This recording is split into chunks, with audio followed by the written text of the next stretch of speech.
Our next speaker flew all the way from New York City to be with us today. You can read her impressive biography in your program. Cheryl Wilkins is someone I knew of years before I actually met her in person. I had read an article co-authored by Cheryl, other women, I'm not sure, I think there were 8 or 9 other people, about the value of higher education in prison. And that article was so important to me because it had been written and researched in collaboration between outside professors and women inside the Bedford Hills Prison of New York. We met as part of a strategic planning committee in the middle of the country to help build a national organization for higher ed in prison, and then also realized that there were people that we knew from New York from, I don't know, 10, 15 years ago in common. I am in awe of the work that she does. She is a national expert and voice on criminal justice reform, on how mass incarceration affects women, on reentry, on families, on healing.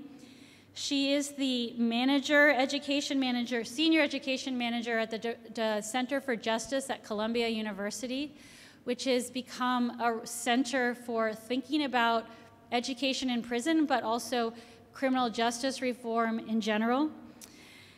And she also impressed me because the one thing she said about coming here was, oh, Tanya, it'll be great to see you, and I don't know, but I just want to be in the prison. I just want to talk to the students. I just want to get to know the program. So I'd like to welcome Cheryl Wilkins, and I'm honored that she was able to come and speak to us today.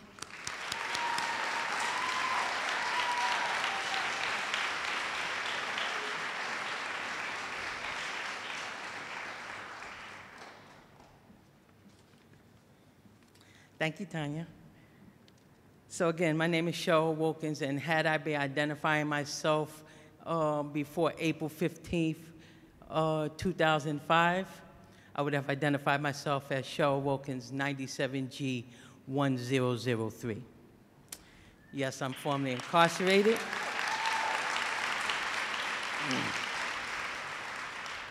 And I spent 8.5 years in a maximum security prison inside New York State.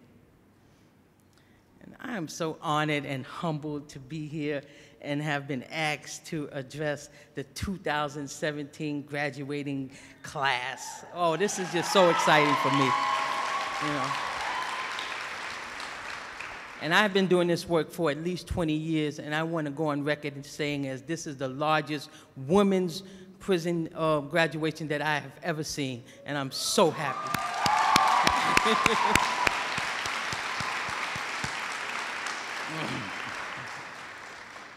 I want to also start by thanking all of you that support the program.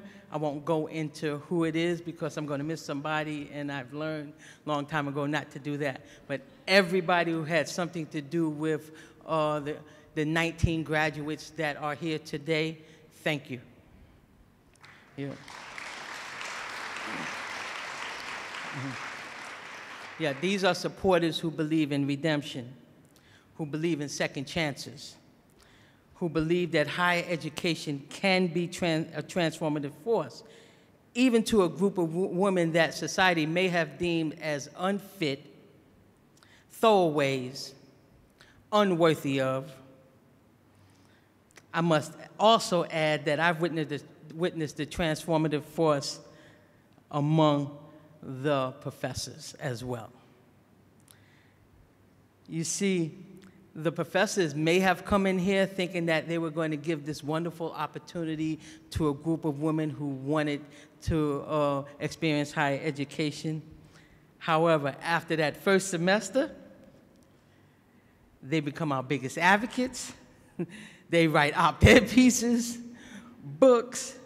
They're becoming involved in political debates as to whether college should be given to people in prison, or believing in the process so much that they would talk and walk with anyone who would listen and develop an amazing program such as FEPPS. Thank you, Tanya, and your staff. Yeah. When I was incarcerated, we had a very progressive warden who would allow women who were released from prison to come back to talk to us. Why? Because it was expiring, and we needed to physically see women who had made it, quote unquote. And this was happening when the national rate of recidivism rose to 67% within 3 years. But on the other hand, studies showed that women who had pursued higher education were not coming back to prison in handcuffs. They were coming in the front door, reaffirming that we are on the right track. Yeah. So I'm here today, graduates of 2017, reaffirming that you are on the right track. Yeah. College courses taught me a skill set where I learned how to critically think and analyze issues that may have had a direct impact on me, my family, and my community. You see, I was too young to understand when then President Carter came to my neighborhood and compared it to a third world country with all the abandoned buildings and burned out yards doubling as playgrounds for children.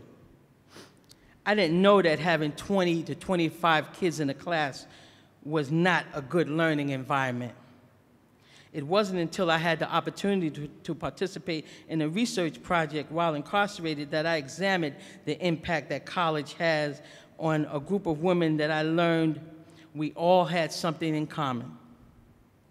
We had similar upbringings, we were mostly women of color, and we were all in prison.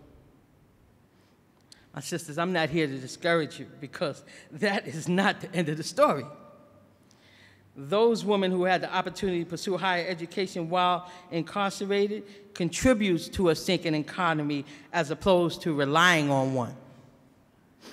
Some of the working areas of research, policy, and education, while others are doing more on the groundwork like advocacy, direct service, or even organizing. Whatever your choices in life, that degree gives you an however on jobs interviews. And what do I mean by a however? Because you're going to be asked that question. Because we're in the day and age of technology that in a nanosecond, everything that you want to bury 10 feet deep can surface. But you now have a however, similar to this. They say, Ms. Wilkins, I see here you have a criminal justice background, a history. And I say, yes, I do. And I've made some bad choices as a young person. However, I have achieved my associate's, my bachelor's, and my master's degree. I give back to the community whenever I can, and I try to make change in the areas that I know need changing.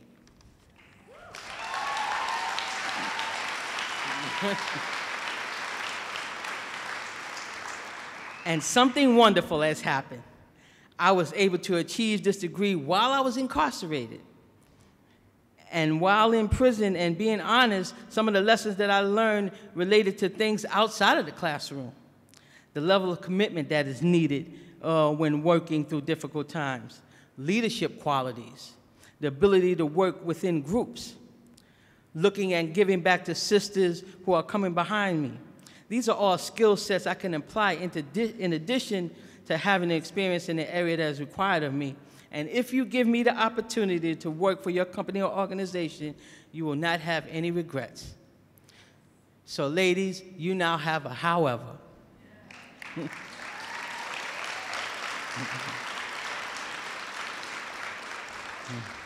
I will close by saying congratulations to all the graduates, but it is imperative that you understand your support is needed to work with the students who wanted to pursue college that are coming behind you. It's not over. My sister, who was a part of bringing college back to the college program that I was in inside Bedford Hills, says education is not something you keep to yourself. It's like if you were poor and you needed food, you have to share it. I felt the same about education. I feel the same about education. If you have it, you have to share it with the people who need it. In New York's graduation, there's a chant that we say in relation to making change. And today, graduates, tomorrow you advocate. So it goes something like this. Today I graduate. Tomorrow I advocate.